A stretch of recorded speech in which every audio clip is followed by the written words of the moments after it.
أعوذ بالله من الشيطان الرجيم بسم الله الرحمن الرحيم அஸ்ஸலாமு அலைக்கும் வரஹ்மத்துல்லாஹி வபரகாத்துஹு. எனக்கு தங்கள் மத்தியில் மனைவியின் கடமைகள் எனும் தலைப்பு கொடுக்கப்பட்டுள்ளது. அதாவது இந்த உலகத்திலே கோடான கோடி மக்கள் சமுதாயம் பெருகியிருப்பதை நாம் காண்கின்றோம். அதிலும் குறிப்பாக ஒவ்வொரு மனிதனும் ஒரு குடும்பத்தை சார்ந்தவனாகவே இருக்கின்றான். ஒவ்வொரு மனிதனுடைய மன நிம்மதியையும் நெருக்கடியையும் தீர்மானிப்பதில் குடும்பம் பெரும் பங்கு வகிக்கின்றது.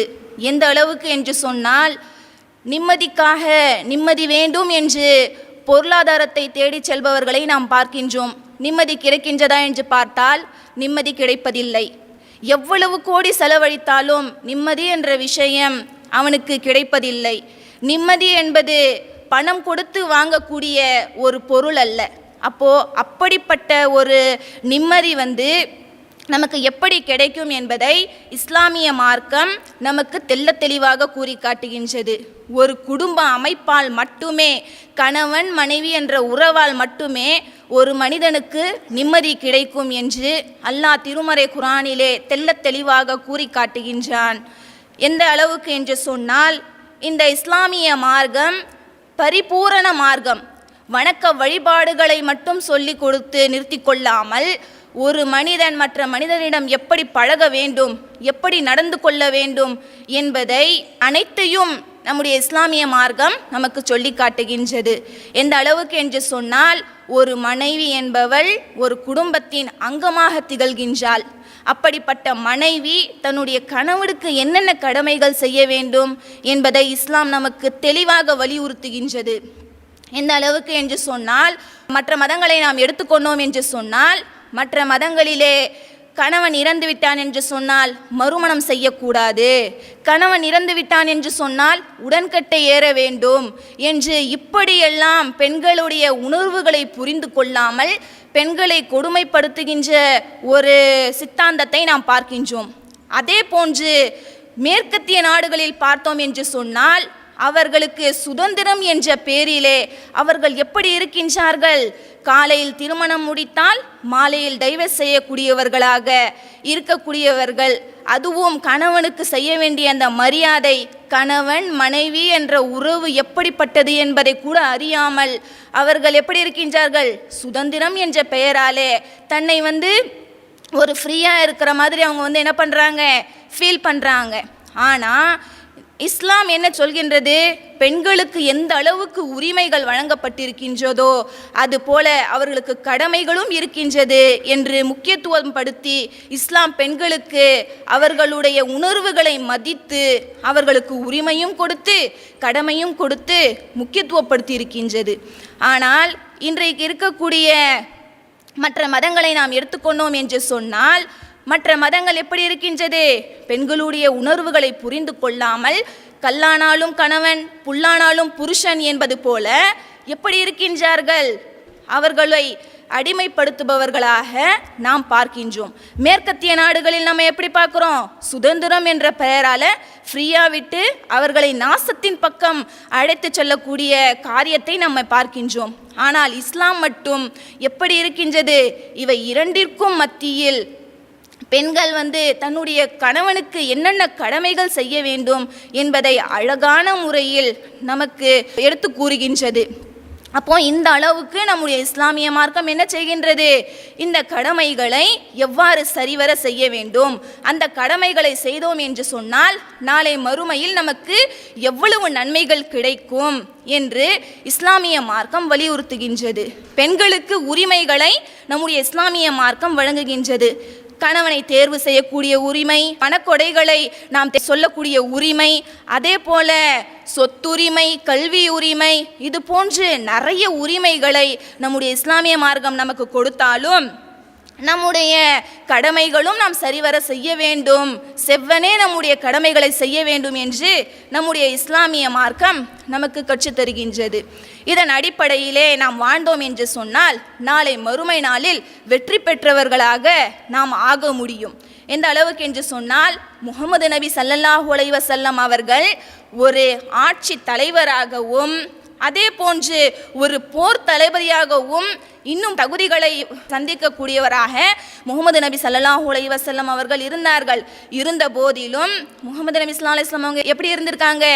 குடும்ப தலைவராக குடும்பத்தை எப்படி நிர்வாகம் செய்ய வேண்டும், மனைவி தன்னுடைய கணவனுக்கு என்னென்ன கடமைகளை செய்ய வேண்டும் என்பதை தெளிவாக முஹம்மது நபி ஸல்லல்லாஹு அலைஹி வஸல்லம் அவர்கள் நமக்கு சொல்லி காட்டியிருக்கின்றார்கள். அல்லாஹ் ரப்புல் ஆலமீன் தன்னுடைய திருமறையிலே சொல்லி காட்டுகின்றான், நீங்கள் அவர்களுக்கு ஆடை, அவர்கள் உங்களுக்கு ஆடை என்று தெளிவாக நம்முடைய இஸ்லாமிய மார்க்கம் நமக்கு எடுத்து கூறுகின்றது. ஆடை என்பது என்ன? ஒரு நம்முடைய கண்ணியத்தை மறைக்கக்கூடிய ஒரு ஆடையாக இருக்கின்றது. அந்த ஆடையை பொறுத்த மாட்டிலும் கணவன் தன்னுடைய மனைவியுடைய இஸ்ஸத்தை பாதுகாக்கக்கூடியவராக, கண்ணியத்தை பாதுகாக்கக்கூடியவராக, மனைவி தன்னுடைய கணவனுடைய கண்ணியத்தை பாதுகாக்கக்கூடியவராக இருவருக்குமே அல்லாஹ் தெளிவான முறையில் கட்டளையிடுகின்றான். நீங்கள் அவர்களுக்கு ஆடை, அவர்கள் உங்களுக்கு ஆடை என்று தெளிவுபடுத்துகின்றான். அதே போல இன்னொரு வசனத்தில் அல்லாஹு தாலா சொல்லி காட்டுகின்றான், இந்த திருமணம் என்பது என்னுடைய வழிமுறை என்று நபிகள் நாயகம் ஸல்லல்லாஹு அலைஹி வஸல்லம் அவர்கள் சொல்லி காட்டுகின்றார்கள். அல்லாஹ் குர்ஆன் வசனத்தில் சொல்கிறான், அதாவது இவர்கள் உங்களிடம் பலமான ஒரு உடன்படிக்கையை எடுத்துள்ளார்கள் என்று அல்லாஹ் தன்னுடைய திருமறையிலே சொல்லி காட்டுகின்றான். அப்போ இந்த அளவுக்கு இந்த திருமண ஒப்பந்தத்தை, திருமண வாழ்க்கை முறையை இஸ்லாம் தெளிவாக எடுத்து கூறுகின்றது. இப்படி இருக்கும்போது அல்லாஹ் ரப்புல் ஆலமீன் தன்னுடைய திருமறையில் என்ன சொல்கிறான்? வமின் ஆயாத்திஹி அன் ஹலகலக்கும் அன்ஃபுசிக்கும் லிதஸ்குனு இலைஹா, உங்களிலிருந்தே உங்கள் மனைவியரை படைத்திருப்பது அவனது சான்றுகளில் ஒன்று. லிதஸ்குனு இலைஹா, அவளிடமிருந்து நீ நிம்மதி பெறுவதற்காக உங்களை நாம் படைத்திருக்கின்றோம் என்று அல்லாஹ் தெள்ள தெளிவாக கூறி காட்டுகின்றான். அப்போ அல்லாஹ் ரப்புல் ஆலமீன் இந்த அளவுக்கு தெளிவான முறையிலே அந்த நிம்மதி என்ற இடம் எப்படி இருக்கு, யார்கிட்ட பெற முடியும்? மனைவி கிட்ட தான் பெற முடியும் என்பதை தெள்ள தெளிவாக இந்த வசனத்திலே கூறி காட்டுகின்றான். அப்போ ஒரு மனைவி தன்னுடைய கணவனுக்கு எப்படியெல்லாம் கட்டுப்பட வேண்டும், எப்படி அவனுக்கு பணிவிடைகள் செய்ய வேண்டும் என்பதை இஸ்லாமிய மார்க்கம் தெள்ள தெளிவாக கூறி காட்டுகின்றது. ஒரு கணவனுடைய இன்பத்திலும் சரி துன்பத்திலும் சரி அவர்களுக்கு கை கொடுத்து நாம் உதவக்கூடியவர்களாக, பணிவிடை செய்பவர்களாக, கடமைகள் செய்பவர்களாக மனைவிமார்கள் இருக்க வேண்டும் என்று இஸ்லாமிய மார்க்கம் நமக்கு வலியுறுத்துகின்றது. அதே போல கணவனுக்கு சில நேரங்களில் அறிவுரை சொல்பவர்களாக மனைவி இருக்க வேண்டும், அவர்களுக்கு கட்டுப்பட்டு நடப்பவர்களாக இருக்க வேண்டும். அதே போன்று தன்னம்பிக்கையை ஊட்டக்கூடியவர்களாக மனைவிமார்கள் இருக்க வேண்டும் என்பதை இஸ்லாமிய மார்க்கம் தெள்ள தெளிவாக கூறுகின்றது. ஒரு நகைச்சுவையாக உலகத்தில் ஒரு விஷயத்த சொல்லுவாங்க. என்ன அப்படின்னா, ஒரு மனிதன் என்ன பண்ணான் அப்படின்னாக்கா, கபர் அருகில் உட்காந்துட்டு நீ ஏன் செத்த, நீ ஏன் செத்த அப்படின்ட்டு அழுதுட்டு இருந்தானா, ரொம்ப சவுண்டாக அழுதுட்டு இருந்தானா. அப்போ அங்கே இருக்கக்கூடிய ஒரு மனிதர் சொன்னாங்களாம், ஏன்பா இந்த அளவு கழுவுற, அப்படி யார் மவுத் ஆயிட்டாங்க, இந்த அளவு கழுவுறீங்க அப்படின்ட்டு கேட்கும்போது அப்போ அந்த மனிதர் சொன்னாங்களாம், அதாவது இவர் தான் என்னுடைய மனைவியுடைய முதல் கணவர், இவர் விட்டுட்டு போயிட்டதால என் மனைவி என்னை ரொம்ப தொல்லைப்படுத்துகிறா அப்படின்ட்டு சொன்னாராம். அப்போ அந்த அளவுக்கு ஒரு நகைச்சுவையான ஒரு விஷயத்தை சொல்லுவாங்க. இப்போ மனைவி என்பவள் தொல்லை தருபவளாக, கணவனுக்கு கஷ்டத்தை தருபவளாக இருக்கக்கூடாது. மனைவி கணவனுக்கு எப்படிப்பட்டவளாக இருக்க வேண்டும்? நிம்மதி தரக்கூடியவளாக, அவனுக்கு சந்தோஷத்தை கொடுக்கக்கூடியவளாக இருக்க வேண்டும் என்று இஸ்லாமிய மார்க்கம் நமக்கு வலியுறுத்துகின்றது. அப்போ அல்லாஹ் ரப்புல் ஆலமீன் ஒரு மனைவி என்பவள் தன்னுடைய கணவனுக்கு எந்த அளவுக்கு கட்டுப்படணும் என்பதை திருக்குரான் வசனம் மூலமாக தெளிவாக விளக்கி காட்டியிருக்கின்றான். எப்படி என்று சொன்னால், அர்ரிஜாலு கவ்வாமுன அலன் நிசா, அதாவது ஆண்கள் தான் பெண்களை நிர்வாகம் செய்பவர்கள். ஒரு கவர்மெண்ட்டுக்கு நம்ம என்ன பண்ணுறோம்? கட்டுப்பட்டு நடக்கிறோம். ஒரு ஆட்சி அதிகாரத்துக்கு நம்ம என்ன பண்ணுறோம்?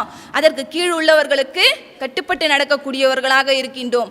ஒரு நிர்வாகத்துக்கு கீழ் இருக்கிறவங்களுக்கு நம்ம என்ன பண்ணுறோம்? கட்டுப்பட்டு நடக்கிறோம். அப்போ கணவன் என்பவன் ஒரு குடும்பத்தினுடைய ஒரு தலைவனாக இருக்கின்றான். அப்போ அப்படிப்பட்டவனுக்கு அவன் கையில் நிர்வாகம் இருப்பதனால் நாம் அவனுக்கு கட்டுப்பட்டு நடக்க வேண்டும் என்று இஸ்லாமிய மார்க்கம் நமக்கு கட்டளையிடுகின்றது. அதே போன்று அடுத்ததாக சொல்லும்போது, பிமா ஃபல்லல்லாஹு பஅலுஹும் அலா பஅல், சிலரை விட நான் சிலரை என்ன பண்ணியிருக்கிறேன்? உயர்த்தி வச்சிருக்கிறேன், சிறப்பிச்சு வச்சிருக்கிறேன்னு சொல்லும்போது ஆண்களுடைய அந்த வலிமையை